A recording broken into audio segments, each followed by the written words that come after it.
gateway to the Taj. With each step forward, the heart beats quicker. But this is what greets us. The sun has played spoil sport. Our rendezvous with the Taj delayed till noon. A time we take to tell you about its much-told history. Shah Jahan, devastated by the death of his queen Mumtaz Mahal, had commissioned the Taj in her memory. The construction began in 1632. Over 1,000 elephants were used to transport building materials. The translucent white marble was brought from Rajasthan, the jasper from Punjab, and crystal from China. 28 types of precious and semi-precious stones were inlaid in the white marble. Skilled artisans were brought in from Baghdad and Constantinople. And for 21 years, more than 20,000 workmen built the Taj. Though Persian, Italian and French architects designed it, the outcome formidable. The massive dome was completed by 1648 and the entire construction by 1653. And laid to rest under it, Shah Jahan and Mumtaz Mahal in their graves. Crowning the dome is the finial, once made of solid gold, now a mere bronze substitute.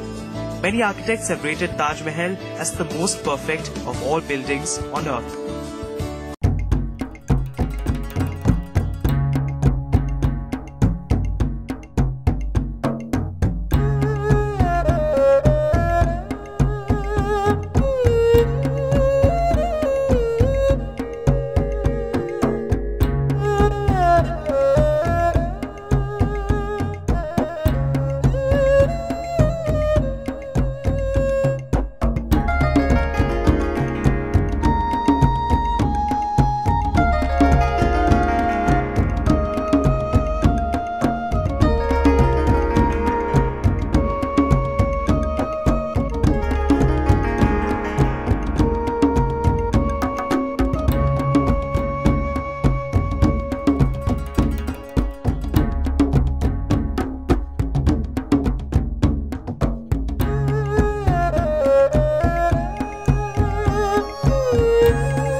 In the Peruvian Andes, there's an ancient city called Machu Picchu.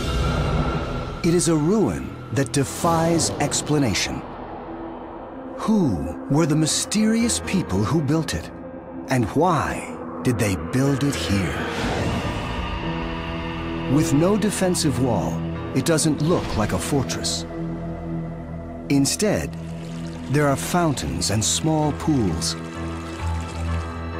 temples, and strange altars cut from granite. But little else to explain how a people who didn't have iron tools or the wheel could have created such a masterpiece. And still is colossal. It's the great example of ancient Roman engineering. It was begun in 72 AD, during the reign of Emperor Vespasian, when the empire was nearing its peak. Using Roman-pioneered concrete, brick, and their trademark round arches, Romans constructed much larger buildings than the Greeks. But it seems they still respected the fine points of Greek culture. They decorated their no-nonsense megastructure with all three Greek orders of columns: Doric, Ionic, and Corinthian. Stepping inside, you can almost hear the roar of ancient Rome. Take a moment to imagine the place in action. Romans filled and emptied the Colosseum's 50,000 seats as quickly and efficiently as we do our super stadiums today. Located in southwestern Jordan, this glorious red rose city was literally carved into the Shara Mountains. Made famous by Indiana Jones in The Last Crusade, Petra was once the Wall Street of ancient Arabia. Over 2,000 years ago, its streets flowed with treasures of gold and silver. Just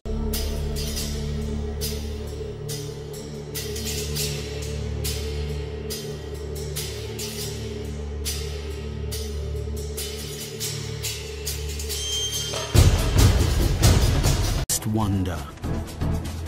The statue of Christ the Redeemer.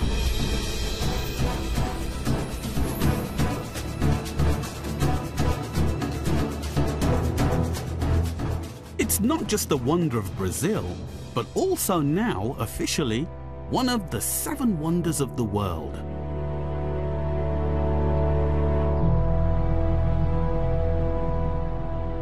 This extraordinary statue towers above the Rio skyline and has become an instantly recognizable symbol of Brazil across the world.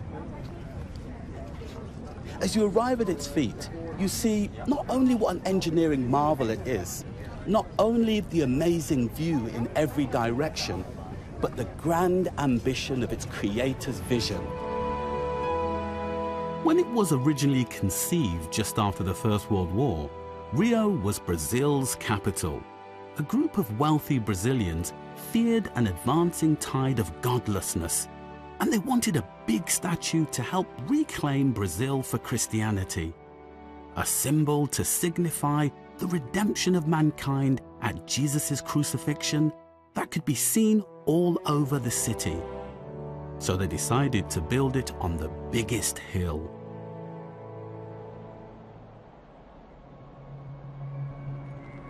It's an astonishing achievement, and you only fully appreciate it when you're up close.